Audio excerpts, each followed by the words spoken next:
Hello and welcome to Ninja Prep. This is Kapil Goyal, your educator and mentor for PG physics. तो अगर आप लोग preparation कर रहे हैं यूपी जीडीसी फिजिक्स एग्जाम के लिए, तो मॉक टेस्ट जो है वो मैंने स्टार्ट किया था।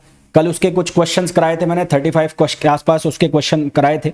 आज के लेक्चर में करीबन 20 के आसपास हम क्वेश्चन करेंगे और फिर जो रिमेनिंग लेक्चर आने वाले 3-4 उनमें फर्दर क्वेश्चन करेंगे। तो कुल मिलाकर 200 से 250 के आसपास हम क्वेश्चन करेंगे। मोस्ट इंपॉर्टेंट ये क्वेश्चंस रहेंगे। सॉल्यूशन इनका ऑथेंटिक बनाने की मैंने कोशिश की है, फिर भी कहीं गड़बड़ हो तो वो आप प्लीज़ कमेंट करके ज़रूर बता दीजिएगा। यूपी जीडीसी के अलावा एमपीपीएससी असिस्टेंट प्रोफेसर या राजस्थान टीचिंग एसोसिएट जैसे एग्जाम्स के लिए भी अगर आप प्रिपरेशन कर रहे हैं, इवन आप नेट गेट एग्जाम के लिए प्रिपरेशन कर रहे हैं, तो भी ये लेक्चर्स आपके लिए उतने ही यूजफुल होने वाले हैं। वीडियो को कंटिन्यू करूं उसके पहले आप सभी लोगों से रिक्वेस्ट रहेगी, प्लीज़ वीडियो को लाइक ज़रूर कर दें। चैनल को सब्सक्राइब नहीं किया है तो चैनल को सब्सक्राइब ज़रूर कर दें। तो फर्स्ट क्वेश्चन में गिवन है कि A and B are two quantum mechanical operators. A और बी दो क्वांटम मैकेनिकल ऑपरेटर है। A B stands for the commutator A and B. तो हमें बताना है ए बी और बी ए का यदि आप प्रोडक्ट करेंगे तो क्या आंसर आएगा। देखिए भाई, तो ये हमें बहुत अच्छे से पता है कि यदि आप ए बी का कम्यूटेटर करते हो तो आपको मिलता है ए बी माइनस बी ए, ये रिजल्ट मिलता है। और यदि आप बी ए का कम्यूटेटर करोगे तो आपको रिजल्ट मिलेगा B A minus A B. यहाँ से आप माइनस कॉमन निकाल लो तो ये बन जाएगा A B minus B A, A B minus B A. तो ये माइनस बाहर, ये A B minus B A को आप क्या लिख सकते हो, इसको लिख सकते हो कम्यूटेटर ऑफ ए बी, है ना। तो ये बी ए का जो कम्यूटेटर है इसको क्या लिख सकते हो, कम्यूटेटर ऑफ ए बी, ये हम लिख सकते हैं। ठीक है, तो अब हमें क्या निकालना है, हमें निकालना है product of A B and B A. तो प्रोडक्ट ऑफ ए बी और किसका प्रोडक्ट निकालना है, बी ए। तो इन दोनों का आपको प्रोडक्ट करना है। तो ए बी को आप ऐसा का ऐसा लिखा रहने दो, और जो ये बी ए है, बी ए, ये बी ए किसके बराबर है, ये माइनस ऑफ ए बी के बराबर है। ये माइनस ऑफ ए बी के बराबर है। तो यहाँ से माइनस कॉमन ले लिया आपने, माइनस कॉमन ले लिया तो ये हो गया ए बी का कम्यूटेटर और इस पूरे का हो गया स्क्वायर। अब आप इसका केवल मॉड ले लो, तो मॉड ले लोगे या मैग्नीट्यूड ले लोगे तो आंसर क्या आएगा, आंसर आएगा ए बी का कम्यूटेटर और इस पूरे का स्क्वायर। यानी कि हमें जो ऑप्शंस दिए उन ऑप्शंस में से डी आंसर जो है इसका करेक्ट आंसर हो जाएगा। नेक्स्ट क्वेश्चन देखो। नेक्स्ट क्वेश्चन है, a beam of mono energetic particles having speed new is described by the wave function V A V. New नहीं है, वी ए वी, वी। तो वेव फंक्शन दिया है हमें यू एक्स, उसमें real function है, the corresponding current density निकालनी है। तो करंट डेंसिटी का फॉर्मूला होता है एच कट अपॉन 2IM या 2MI, और ये होता है साई स्टार मतलब ट्रांसपोज कंजुगेट, और ये हो गया D psi upon D x minus, यहाँ से हो जाएगा Sai D psi star upon D x, ये हो गया। तो यहाँ पर आपको पहले इसका कंजुगेट बनाना है। तो इसका कंजुगेट बनाओगे तो वो क्या बनेगा, वो बनेगा U X as it is रहेगा, ये हो जाएगा E power minus iota K X. अब आपको दो वैल्यू चाहिए, एक बार चाहिए D psi upon D X और एक बार चाहिए D psi star upon D X. तो एक बार आप वैल्यू निकालो D psi upon D X.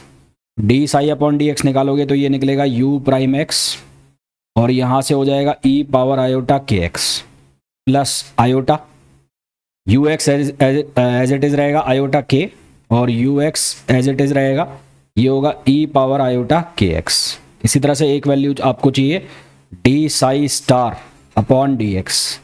इसका जब आप करोगे तो इसमें क्या बनेगा, यहाँ पर पहला वाला तो u प्राइम एक्स और ई power minus iota K x, फिर यहाँ पर बनेगा माइनस आयोटा के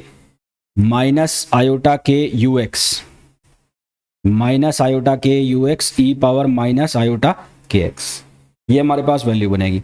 अब ये जो वैल्यूज़ है वो यहाँ पर इस इक्वेशन में सब्सटीट्यूट करनी है। तो जब आप सब्सटीट्यूट करोगे तो मैं अब डायरेक्ट बता रहा हूँ, तो आफ्टर सब्सटीट्यूशन, तो सब्सटीट्यूट करने के बाद यहाँ पर जो वैल्यू बनेगी वो बनेगी H cut K upon M, और ये बन जाएगा U square X. H cut K upon M equals to U square upon x.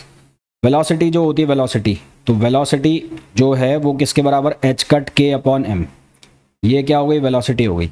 तो यहाँ से जो जे है उसकी वैल्यू क्या हो गई, वो हो गई यू स्क्वायर एक्स और into velocity, J square X और इंटू वेलोसिटी। तो आंसर हमारे पास क्या आ जाएगा, बी आ जाएगा। Next, the commutator LXY where LX is the x component of the angular momentum operator and y is the y component. अब देखो ये स्टैंडर्ड रिजल्ट होता है, ये आपको याद है तो बहुत अच्छे से जो कम्यूटेटर के स्टैंडर्ड रिजल्ट होते हैं उनको याद रखना है तो वो बेटर होगा, क्योंकि इतना टाइम नहीं होता कि उनको आप ड्राइव करो। हालांकि इनके लिए शॉर्टकट फार्मूलाज भी होते हैं, तो वो शॉर्टकट फार्मूला क्या होता है, एल आई, और यहाँ लिखा है एक्स जे, तो ये स्टैंडर्ड फॉर्मूला है, L I X J equals to iota H cut epsilon I J K. ये जो एप्साइलॉन आई जे के है ये लेवी सिविटा फैक्टर, क्या लिखा हुआ है, लेवी सिविटा फैक्टर, और ये हो गया एक्स के।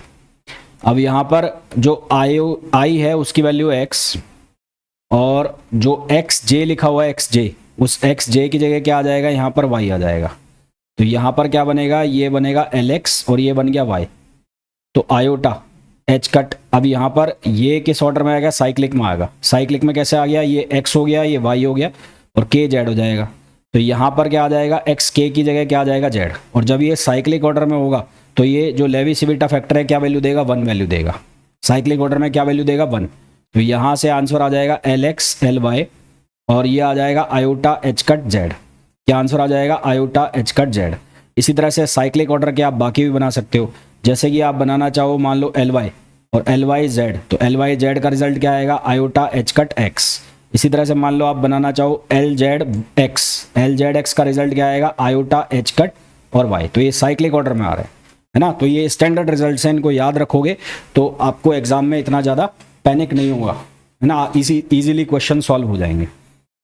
अगला जो क्वेश्चन है उसमें हमें एक वेव फंक्शन दिया है वन डायमेंशनल पोटेंशियल के लिए, वन डायमेंशनल बॉक्स के लिए, और जो उसकी x की वैल्यू है लिमिट एक्सटेंड कर रही है -12 से 12 तक।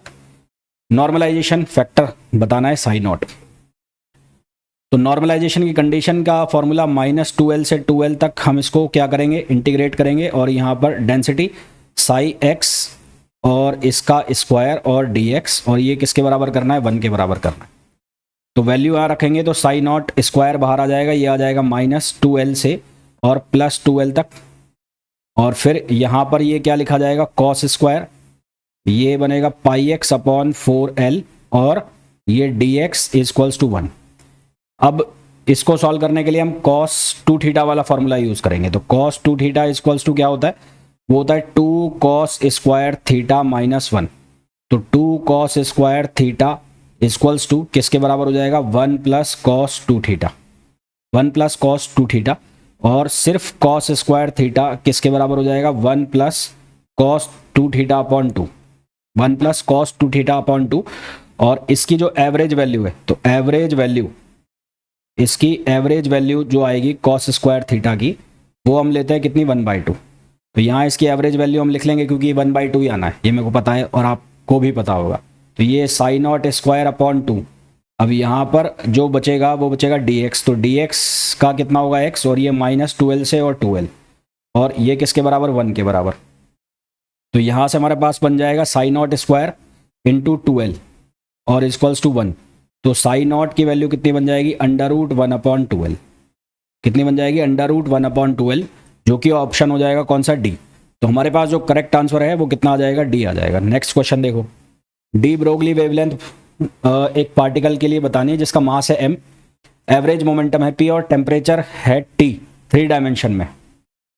तो डी ब्रोगली वेवलेंथ का फॉर्मूला बताना है। तो डी ब्रोगली वेवलेंथ जो होती है वो कैसे निकालेंगे, वो होती है लैम्बडा इक्वल्स टू h/p।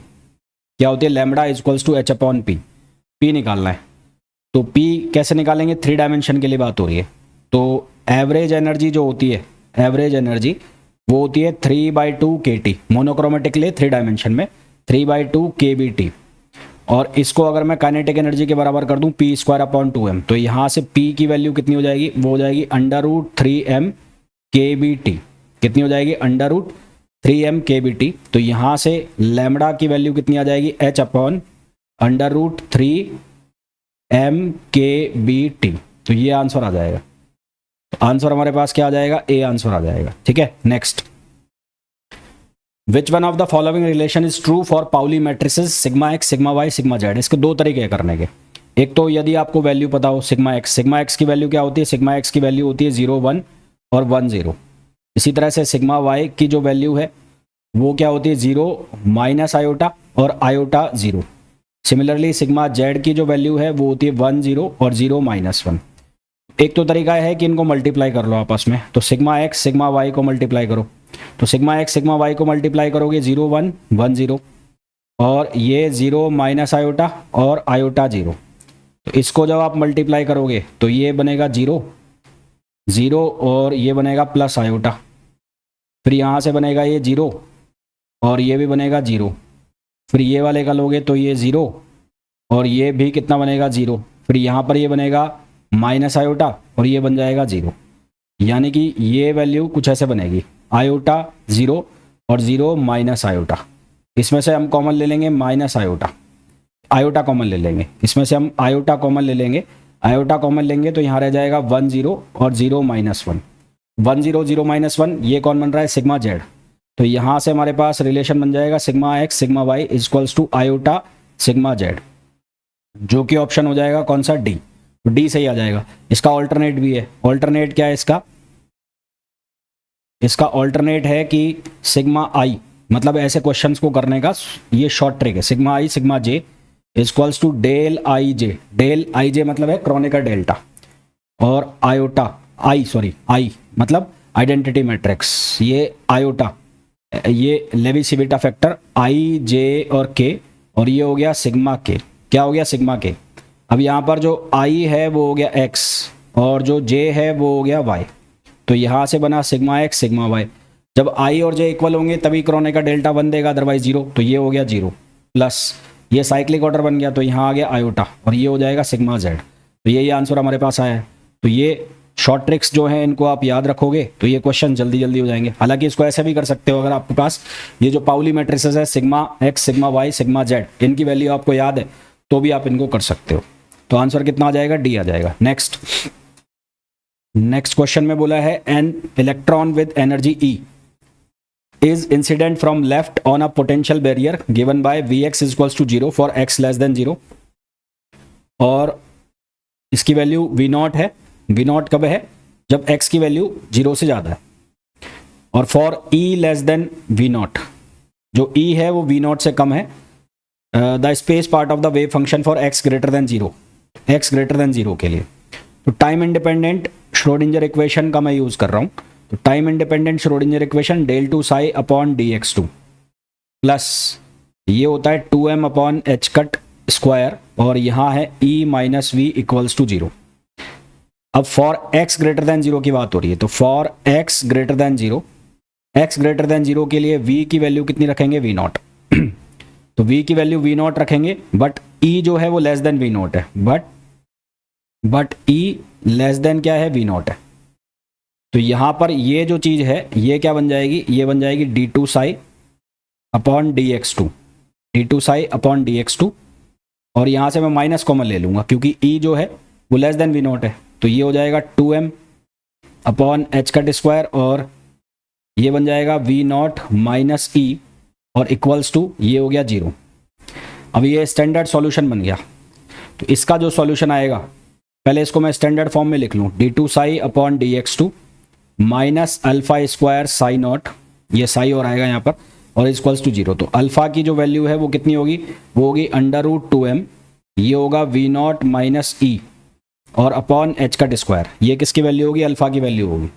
तो यहाँ से हमारे पास जो वेव फंक्शन बनेगा, जो इसके सॉल्यूशन आएगा, तो वो आएगा e power alpha x plus b e power minus alpha x, ये बनेगा हमारे पास।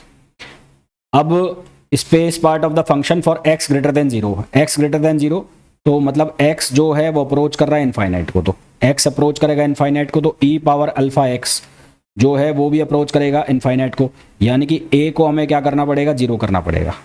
ये जो a है इसको इग्नोर करना पड़ेगा, तो इसका जो सॉल्यूशन बचेगा वो सॉल्यूशन क्या बचेगा, e power minus alpha x।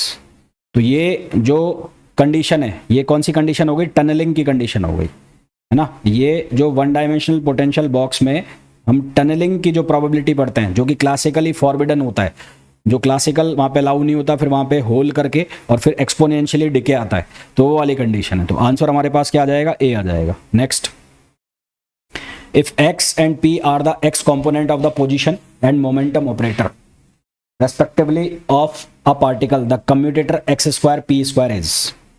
देखो कुछ स्टैंडर्ड चीज़ें हैं जो पहले आपको पता होनी चाहिए। पहला तो है कि जो x और p का कम्यूटेटर है, इसका जो आंसर है वो आयोटा एच कट। फिर अगर आपके पास लिखा है x एन p, तो इसका जो आंसर है वो है n आयोटा एच कट और x n माइनस वन। और फिर यदि लिखा है x p पावर n, तो ये है n आयोटा एच कट और p n माइनस वन। फिर आपको यहाँ पर एक प्रॉपर्टी यूज़ करनी है। प्रॉपर्टी क्या यूज़ करनी है? अगर यहाँ पर लिखा हुआ है ए बी सी, क्या लिखा हुआ है ए बी सी, तो इसका आंसर क्या बनेगा? ये बनेगा ए सी और बी प्लस, फिर बनेगा बी बाहर, सी बाहर ले लिया आपने, और ये बन जाएगा ए और बी। तो करना क्या है आपको? ये जो लिखा हुआ है एक्स स्क्वायर, इसको आप ऐसे लिख लो पी पी। जरूरी नहीं आप पहले एक्स स्क्वायर को एक्स एक्स कर लो तो ए बी सी वाली प्रॉपर्टी लगा लो, आंसर तो सेम ही आएगा दोनों से। तो यहाँ बनेगा एक्स स्क्वायर पी, ये वाला पी बाहर, और फिर पी ये हो गया, ये भी बनेगा एक्स स्क्वायर पी। ये वाली प्रॉपर्टी का अगर मैं यूज़ करूं तो एक्स स्क्वायर पी जो है वो क्या बनेगा? वो बनेगा 2 आयोटा एच कट एक्स। क्या बनेगा? 2 आयोटा एच कट एक्स। तो यहाँ से एक्स स्क्वायर पी की जगह हम रखेंगे 2 आयोटा एच कट एक्स, तो ये आ गया 2 आयोटा एच कट एक्स, और ये पी ऑलरेडी है, फिर यहाँ पर पी है, और ये आ जाएगा 2 आयोटा एच कट एक्स। तो यहाँ से कॉमन आ गया आयोटा 2 आयोटा एच कट, और यहाँ क्या रह गया? यहाँ रह गया एक्स पी और plus P x, x P plus P x. तो आंसर हमारे पास क्या आ गया? बी आ गया, है ना? आंसर हमारे पास क्या आ गया? बी आ गया। नेक्स्ट क्वेश्चन देखो, the recoil momentum of an atom is P A when it emits an infrared photon of wavelength. तो ये कॉलिजन हो रहा है, तो फोटोन की जो वेवलेंथ है, फोटोन के लिए जो मोमेंटम है, लीनियर मोमेंटम ऑफ फोटोन, तो फोटोन का जो मोमेंटम है वो किसके बराबर होगा? H upon lambda. और रिकॉइल मोमेंटम ऑफ एटम, तो यानी कि कंजर्वेशन हो गया, तो conservation of momentum, conservation of momentum. तो कंजर्वेशन ऑफ मोमेंटम जब हम लगाएंगे तो पी रिकॉइल इक्वल्स टू क्या हो जाएगा? P photon. P recoil equals to P photon. अब दो पार्टिकल, एक है ए और एक है बी, तो पी ए इक्वल्स टू हो जाएगा एच अपॉन लैम्बडा, क्योंकि लैम्बडा के ऊपर डिपेंड कर रहा है, तो ये हो जाएगा लैम्बडा वाले की वेवलेंथ ए वाले की 1500, और सिमिलरली पी बी जो है वो हो जाएगा एच अपॉन 500। आपको जो रेशो निकालना है वो निकालना है P A upon P B, तो ये हो जाएगा एच अपॉन 1500, और यहाँ से 500 अपॉन एच, तो ये आ जाएगा 1/3। तो आंसर जो है वो कितना आ जाएगा? 1/3। Next, L and P be the angular and linear momentum operator respectively for a particle, the commutator। तो इसका भी एक स्टैंडर्ड फार्मूला, x की जैसे ही इसका स्टैंडर्ड फार्मूला कैसे? Li और Pj equals to iota H cut epsilon I J K, और ये हो गया pk। अब यहाँ पर i जो है वो हो गया x और j जो है वो हो गया y, तो ये क्या बनेगा? ये बनेगा Lx Py equals to iota H cut, ये बनेगा एक्स वाई जेड, और ये हो जाएगा पी जेड। तो ये जो वैल्यू है ये क्या आ जाएगी? 1। तो यहाँ से ये क्या बनेगा? एल एक्स पी वाई और इक्वल्स टू ये हो जाएगा iota H cut P Z. तो आंसर हमारे पास क्या आ जाएगा? हमारे पास आंसर आ जाएगा डी। तो आंसर क्या आ जाएगा? डी आ जाएगा। ठीक है, नेक्स्ट क्वेश्चन देखो।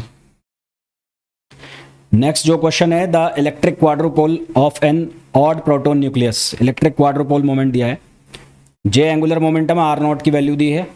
What is the value in barn of the quadrupole moment. Quadrupole moment की बार्न में वैल्यू निकालनी है। एल्यूमिनियम हमें दिया है, तो सबसे पहले एल्यूमिनियम के लिए हमें क्या निकालना पड़ेगा? हमें निकालना पड़ेगा जे की वैल्यू।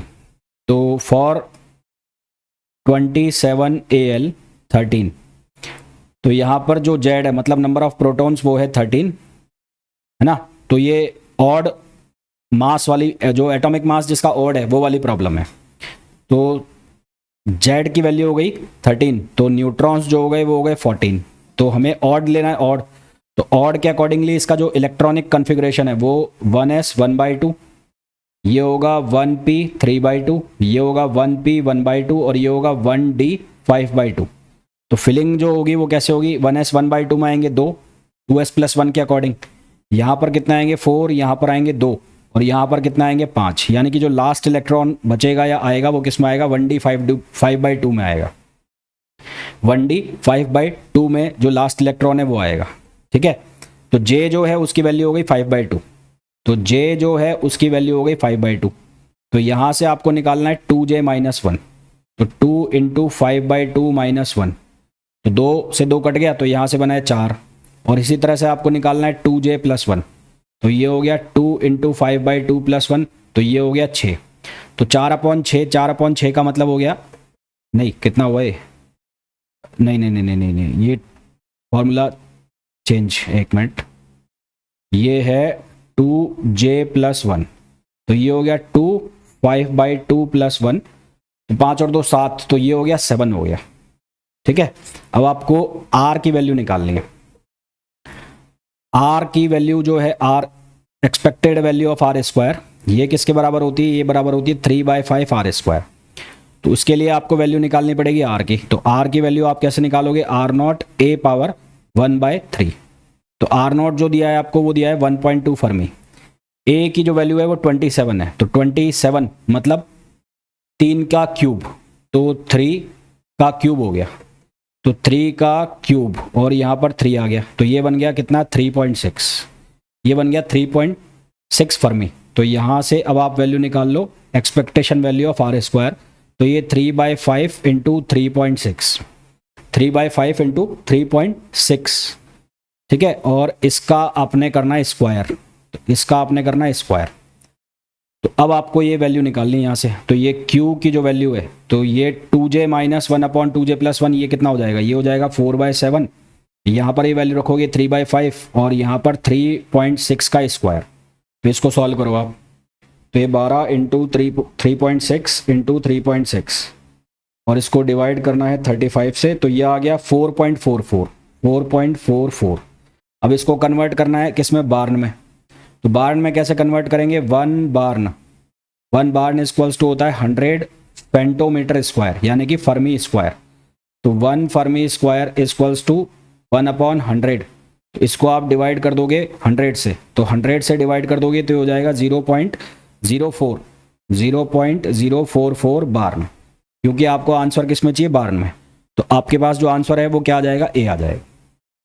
तो यहाँ पर जो सही आंसर है वो क्या आ जाएगा, ए आ जाएगा। नेक्स्ट क्वेश्चन देखो, नेक्स्ट क्वेश्चन है of the nucleus of mass number A जो है उसकी वैल्यू है 125। Binding energy calculated from the liquid drop model is maximum for, तो बाइंडिंग एनर्जी जो है वो मैक्सिमम किसके लिए आएगी, तो फॉर फिक्स्ड ए, जब ए की वैल्यू फिक्स्ड हो तो बाइंडिंग एनर्जी मैक्सिमम का फॉर्मूला क्या होता है, तो binding energy maximum when, binding energy maximum कब होगी, जब Z जो है उसकी वैल्यू होगी A/2 + AC अपॉन, ये फॉर्मूला है 2A सिमेट्रिक और यहाँ से A⁻²/3। अब AC की वैल्यू दी है कूलम कांस्टेंट की और ये सिमेट्रिक वाले कांस्टेंट की वैल्यू दी हुई है। तो A की वैल्यू कितनी, 125, तो 125 = A है, तो A⁻1/3 में अगर करता हूं तो ये कितना बनेगा, ये बन जाएगा 5, है ना। A की पावर 1/3 करता हूं तो ये बनेगा 5, यानी कि A⁻2/3 मेरे को सॉल्व करना है। तो A⁻2/3, तो 125 2/3, तो ये आएगा 25, ये वैल्यू कितनी आएगी, 25 आएगी। तो यहाँ पर A की वैल्यू कितनी हो गई, A की वैल्यू हो गई 125 अपॉन 2 + AC की वैल्यू हो गई 0.7 और A सिमेट्रिक की वैल्यू हो गई 22.5 और यहाँ पर A⁻2/3 की वैल्यू आई चुकी है 25। तो यहाँ से इसको जब हम सॉल्व करेंगे तो Z की वैल्यू हमारे पास आएगी 52। हालांकि ये स्टैंडर्ड क्वेश्चन भी है और 52 वाला ऑप्शन जो कौन सा है वो TE है, तो आंसर हमारे पास कौन सा आ जाएगा, C आ जाएगा। Next, which of the following 3 quarks state denoted by X can not be possible baryon, the corresponding electric charge is indicated in the superscript. देखो क्वार्क में हम 3 यूज करते हैं, U की जो वैल्यू अपर क्वार्क +2/3 लेते हैं, डाउन क्वार्क -1/3 लेते हैं और जो S स्ट्रेंजनेस नंबर है उसकी वैल्यू -1/3 लेते हैं। पहला हमें दिया है X++, तो X++ पॉसिबल है नहीं है, पहले तो यही देखें। तो यदि मैं बनाऊं U बनाता हूं तो यहां से क्या बनेगा 2/3 + 2/3 + 2/3, तो यहां से बनेगा 3 × 2/3 यानी कि 2, यानी कि ये पॉसिबल है। ये वाला जो है वो पॉसिबल है। हमारे से पूछा गया है कौन पॉसिबल नहीं है, तो ये तो पॉसिबल है। फिर दूसरा आप निकालो x प्लस, तो यहाँ पर आप u d करो, तो u d 2/3 प्लस 2/3 माइनस 1/3, तो यहाँ से ये कितना हो जाएगा 2/3 प्लस 2/3, तो ये हो जाएगा 2 इंटू 2/3 माइनस 1/3, तो ये बनेगा 1, यानी कि ये भी पॉसिबल है। ठीक है, u d भी पॉसिबल है। फिर आपको बनाना है x माइनस जो है वो भी पॉसिबल है। x माइनस माइनस बना के देखो, तो x माइनस माइनस के लिए आपको अगर मैं तीनों d ले लूँ तो ये बनेगा -3/3 और -3/3 देगा -1, तो ये बन रहा है। तो x माइनस माइनस है जो वो नहीं बन रहा, तो हमारे पास जो आंसर है वो क्या आ जाएगा, सी आ जाएगा। नेक्स्ट क्वेश्चन में हमें पूछा है consider the scattering of neutrons by protons at very low energy due to nuclear potential of range R naught given that where delta is the phase shift, k is the wave number and gamma is the logarithmic derivative of neutron ground state wave function, the phase shift is। तो low energy की बात कर रहे हैं, तो at very low energy k जो है वो अप्रोच करेगा किसको, जीरो को, k जीरो को अप्रोच करेगा। तो यहां से क्या मिलेगा, यहां से देयरफॉर जो माइनस गामा अपॉन k है, माइनस गामा अपॉन k वो अप्रोच करेगा किसको, माइनस इनफाइनाइट को, ये लिखा हुआ है। तो यहां से हमारे पास जो ये लिखा हुआ है कॉट KR0 प्लस डेल, ये किधर को अप्रोच कर रहा होगा, माइनस इनफाइनाइट को। और कॉट जो है वो इनफाइनाइट कब होगा, जब थीटा की वैल्यू क्या हो, π/2 हो माइनस का। तो कॉट थीटा की जो वैल्यू है माइनस इनफाइनाइट कब होगी, जब थीटा जो है वो कितना हो, -π/2। दैट मीन्स कि ये जो लिखा है KR0 प्लस डेल, ये किसके बराबर हो जाए, ये -π/2 के बराबर हो जाए।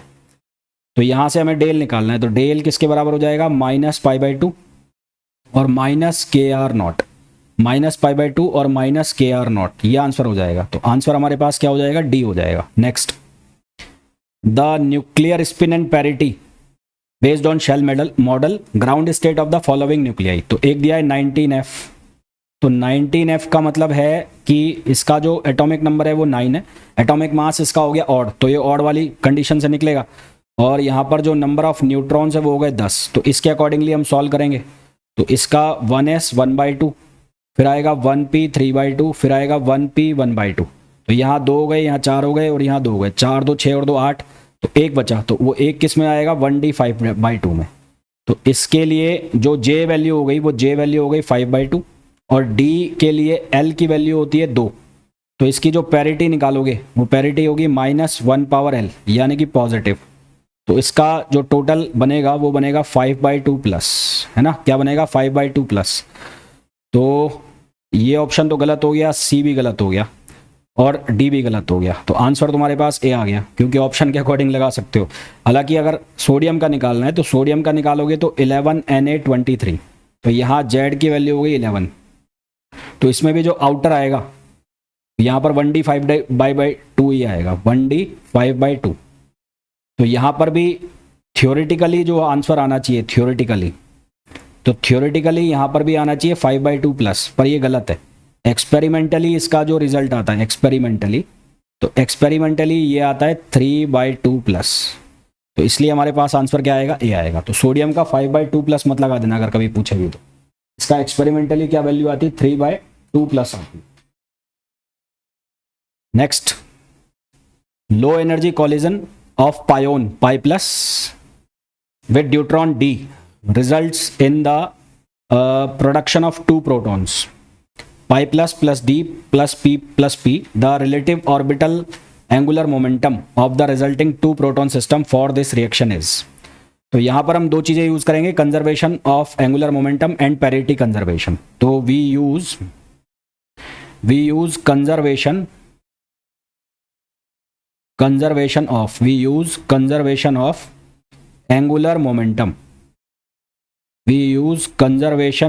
एंगुलर मोमेंटम, और दूसरा हम यूज करेंगे पैरिटी कंजर्वेशन। दूसरा हम यूज करेंगे पैरिटी कंजर्वेशन। तो लो एनर्जी कॉलिजन का मतलब है कि जो एस वेव स्केटरिंग होगी, है ना, यहां पर लिखा हुआ है, तो एस वेव स्केटरिंग है, तो इनिशियली जो एंगुलर मोमेंटम होगा वो क्या होगा, जीरो होगा। तो initial angular momentum L I is equals to zero, क्योंकि लो एनर्जी स्कैटरिंग हो रही है तो इनिशियल एंगुलर मोमेंटम क्या होगा, जीरो होगा। एक दिया है पायोन, तो पायोन की जो स्पिन है, तो पायोन की जो स्पिन है, पायोन स्पिन वो कितनी होती है, जीरो। और एक दिया है ड्यूट्रॉन, तो ड्यूट्रॉन की जो स्पिन होती है वो कितनी होती है, वन। ड्यूट्रॉन की स्पिन जो होती है वो कितनी होती है, वन। ठीक है, तो यहां से आप जो एंगुलर मोमेंटम निकालोगे, एंगुलर मोमेंटम जे, यहां से जो जे की वैल्यू निकालोगे तो जे होता है एल प्लस एस, तो यहाँ एस वेव स्कैटरिंग है, एस के लिए एल जीरो है, तो यहाँ जे आई की जो वैल्यू है वो कितनी आ जाएगी, वन आ जाएगी, क्योंकि यहाँ स्पिन जीरो है, यहाँ वन है, तो जे आई की वैल्यू जो आ जाएगी वो आ जाएगी वन। और जो फाइनल स्टेट है, फाइनल स्टेट में जो बन रहा है हमारे पास P प्लस पी बन रहा है, तो P प्लस पी बन रहा है मतलब प्रोटॉन, तो प्रोटॉन की जो स्पिन है, प्रोटॉन स्पिन वो होती है 1/2। तो जब इसको कंबाइंड करोगे आप, तो कंबाइंड करोगे तो जो स्पिन है वो या तो जीरो बनेगी अगर वो एंटी सिमेट्रिक है, और अगर वो सिमेट्रिक है तो वो कितनी बन जाएगी, वन बन जाएगी। अगर वो सिमेट्रिक है तो वो क्या बन जाएगी, वन बन जाएगी। पर लो एनर्जी पे कौन सी होती है, एंटी सिमेट्रिक होती है, तो एल प्लस एस की वैल्यू क्या होगी, ऑड होगी। तो at low energy allowed state is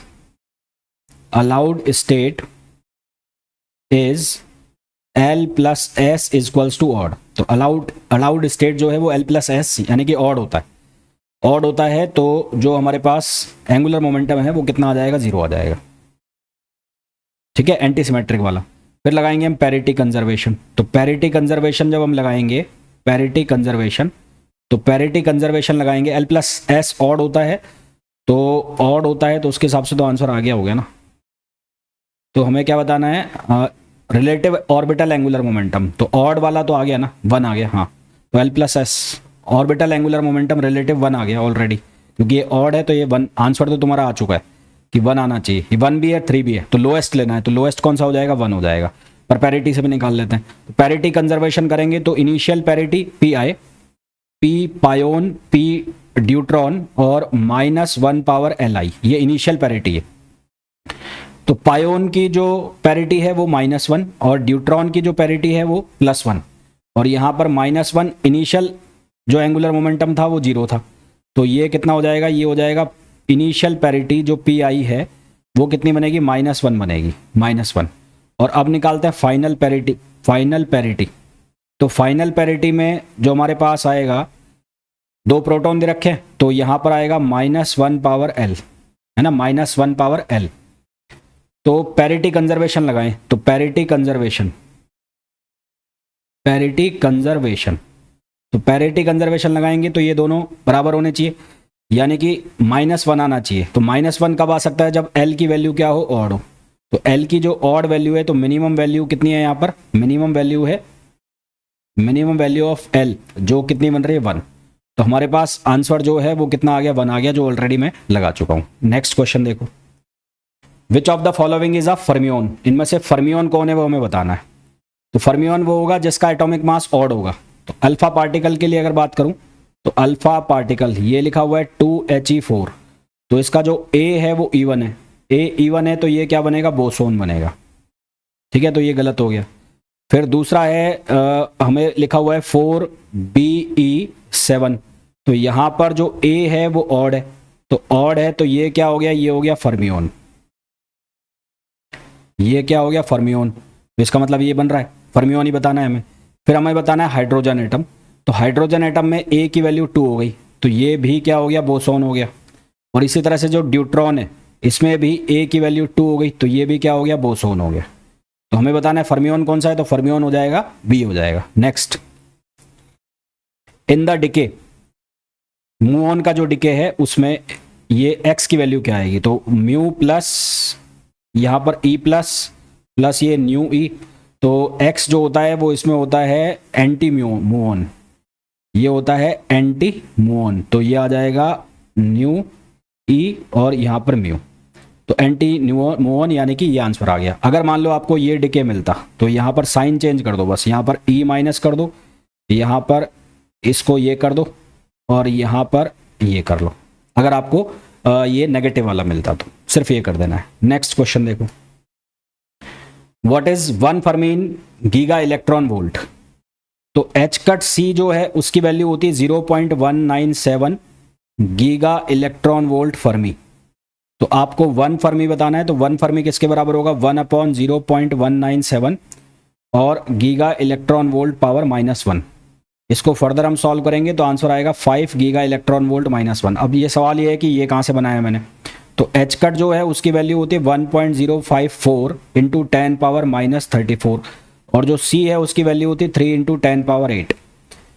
तो अगर मैं इन दोनों को मल्टीप्लाई करता हूँ एच कट और सी को, तो ये हमारे पास बनेगा 3.6 इंटू 10 पावर -26, ये बन जाएगा जूल में, है ना, ये बनेगा हमारे पास। अब इसको मेरे को गीगा इलेक्ट्रॉन वोल्ट में बदलना है, तो 1 गीगा इलेक्ट्रॉन वोल्ट जो है वो होता है 1.6 इंटू 10 पावर -10 जूल।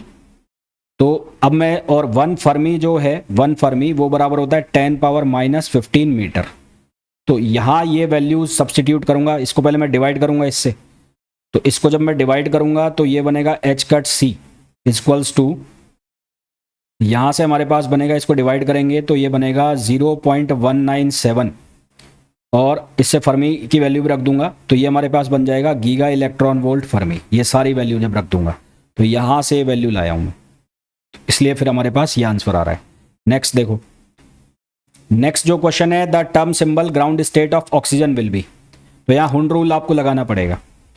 तो ऑक्सीजन की ग्राउंड स्टेट सबसे पहले तो वो देखो, तो ऑक्सीजन की जब फिलिंग करोगे आप तो ऑक्सीजन के लिए क्या बनेगा, 1s2, 4 2 6 और 2 8, ये बनाना है ना, 8 बनेगा।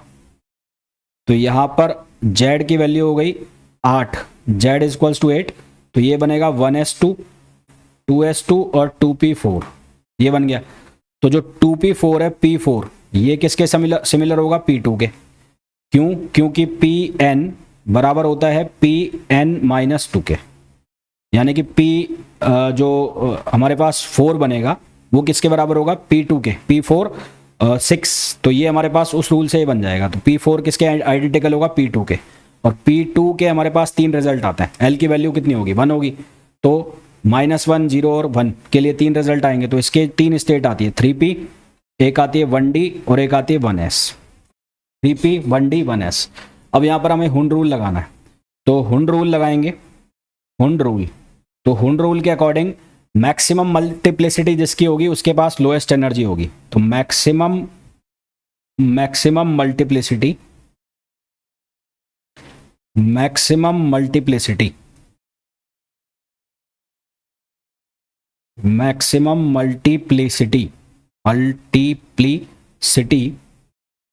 Has lowest energy, has lowest energy.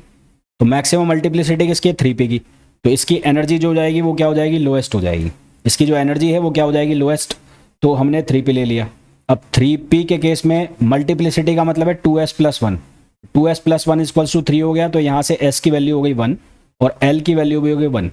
तो यहाँ से आप j निकाल लो, तो j की वैल्यू l + s से और कहाँ तक, l - s का मॉड, यहाँ तक निकालते हैं। तो ये वैल्यू हमारे पास बनेगी 2 1 और 0, 2 1 और 0। तो 3 रिजल्ट आएंगे, 3p2, एक आएगा 3p1 और एक आएगा 3p0। तो अब ये किसका केस है, मोर देन हाफ फील्ड का केस है। तो ये केस है more than half field, more than half field का केस है। भाई p में 6 आ सकते हैं और यहाँ पर 4 हैं, तो मोर देन हाफ फील्ड का केस है। तो मोर देन हाफ फील्ड के केस में जिसके पास j वैल्यू सबसे ज़्यादा होगी वहाँ पर एनर्जी लोएस्ट होगी। तो in this case highest j value has lowest energy, highest j value has lowest energy। तो कौन सा आंसर आ जाएगा हमारे पास आंसर आ जाएगा 3p2। तो हमारे पास जो आंसर है वो कौन सा आ जाएगा, 3p2 आ जाएगा। तो आई होप जितने भी क्वेश्चंस मैंने आपको बताए हैं वो बहुत अच्छे से आपको समझ आ गए होंगे। तो मिलते हैं नेक्स्ट वीडियो में, till then thank you, bye bye.